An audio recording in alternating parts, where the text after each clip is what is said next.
I was born and raised as a Muslim in Cairo, Egypt, but I grew up as a child in the 50s in the Gaza Strip. And the reason I was in Gaza was because Gaza at that time was part of Egypt.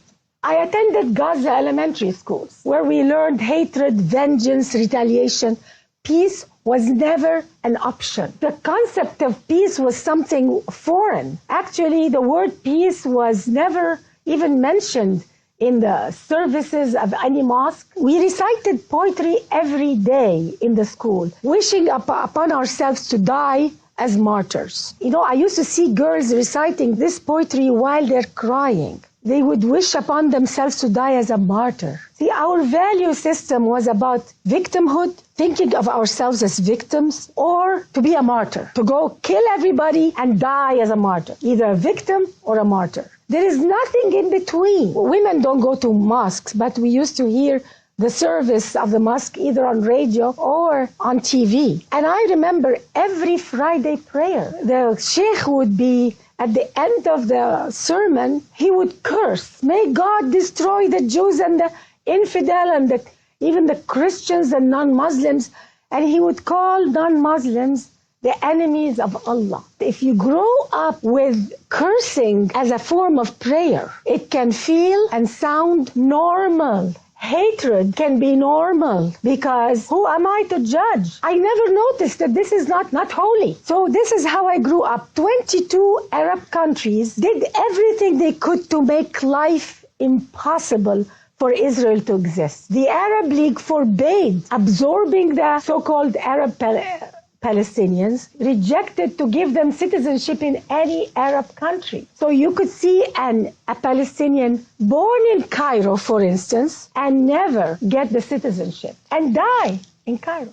They are born and die in Syria, a Palestinian, and they never get a citizenship. Why? Because the Arab League wanted the Palestinian problem never to be solved. This is not their agenda. The agenda is to keep them refugees from birth to death. The culture was so for sacrificing. They encouraged women to stand up in front of the cameras and say, I gave my son to the jihad and I want my other children to die in the jihad. Women who are for life, for peace, were looked down upon. Women who would be radical, if not more radical than men, who will promote jihad for their children, were lifted up as honorable women to be respected in society. So for a woman to be respected in Islamic society, you have to be as radical, if not more radical, than men. And that is why a lot of women are silent. They are proud to give their children to jihad. It's the only way to go to heaven is to go and kill the infidel and die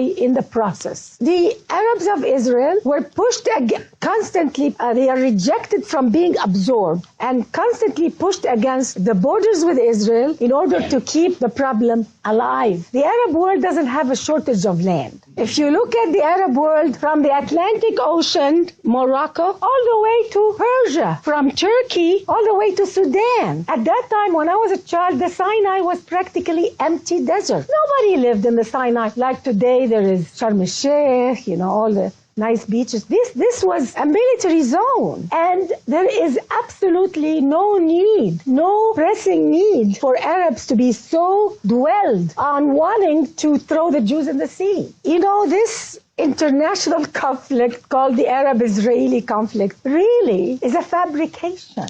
This is not a conflict over land. And anybody who thinks it's a conflict over land is misguided because we don't see the truth. The truth is Arabs, there is something in Islam anti-Jewish, anti-Christian, especially anti-Jewish, and I will tell you why. Those people calling themselves Palestinians who live in the Gaza and the West Bank are the pawns of the Arab world. I don't believe that they care about their happiness or welfare. They are set up to live a miserable life on purpose in order to show the world that we're victims. Do you think Saudi Arabia, with all the money they have, the Gulf countries, all these oil money, they can't give them good roads and good homes and good police and turn it into a productive area of the Middle East? They can, but that is not their objective. There is a hidden objective, and I don't understand why Western culture doesn't get it. Why Western media doesn't get it. It's so obvious. So the unemployed people in Gaza and the West Bank, all this high unemployment, where do they go to work? Do they stand on the border of Egypt to get a job? Do they stand on the border of Syria, Jordan? No. They line up on the borders of Israel, the very people they are supposed to kill. It's a very unnatural way of living, and nobody sees it. But they go and blame Israel. They compare the living standard of the West Bank and Gaza with Israel, a democracy, the only democracy in the Middle East. Why don't they compare the living conditions of Gaza and the West Bank with Egypt, with Syria, with Jordan? And if they do, they will find that the standard of living is even higher than many areas of the Arab world. But Western media are too lazy to compare apples with apples. They want to compare apples and oranges. I don't know, how can I call Western media ignorant? They should not be ignorant. And then they go and ask Israel, why don't you do some concessions for the Palestinians? I never hear them stand up to Arab leaders and ask Western media, why don't they ask Arab leaders, how about some concessions to the Israeli people? We never hear that. And it's very convenient to blame all of this terrorism on, after 9/11 especially, they blame the terrorism. Oh, it's because we have this terrorism everywhere by Muslims. It's all because of the occupation. If it wasn't for the occupation of Gaza, if it's not for the occupation of the West Bank, we wouldn't have a problem. The problem all is because of Israel. That's what they want to give the impression. And this is a big lie, because I lived in Gaza as a child, and I witnessed the terrorism against Israel before the occupation of Gaza and before the occupation of the West Bank. And our media here doesn't even know that. There was terrorism against Israel before the occupation. So people who are Arabs who claim that they are doing terrorism now because they want freedom, democracy. No, there is no freedom and democracy in any Arab country, let alone the West Bank or Gaza. So we have to really call a spade now. This is too serious to just take all these lies and look the other way, because it's very, very hard to know the truth if you rely on Arab media, if you rely on the culture around you. And because of life in an oppressive society, I moved to America. I moved to America in the end of 78, 79, and my life completely changed. And one time I wanted to attend a synagogue and a church because I was curious. I thought they were going to curse the Arabs the same way we cursed them in our mosque, the holiness of the place. They were praying for everybody. They were praying for peace on earth. How can we leave this earth a better place? It was a totally different way of thinking, the opposite of what I grew up with. And that's when I went to a mosque here also in Los Angeles. And I thought that because they allowed women, that it was going to be different here within America. I am so glad that Islam in America must be so different. So I went to the mosque and I heard anti-Semitism again in the mosque. And I was told, don't assimilate in America. We're here to Islamize America. They were looking down at American culture. They were looking down at this society. And I felt very uncomfortable. I said, oh my God, there is an agenda here. And I never went back again. It hit me. How could we do this? How could we lie and accuse people of something we Arabs know very well we have done ourselves?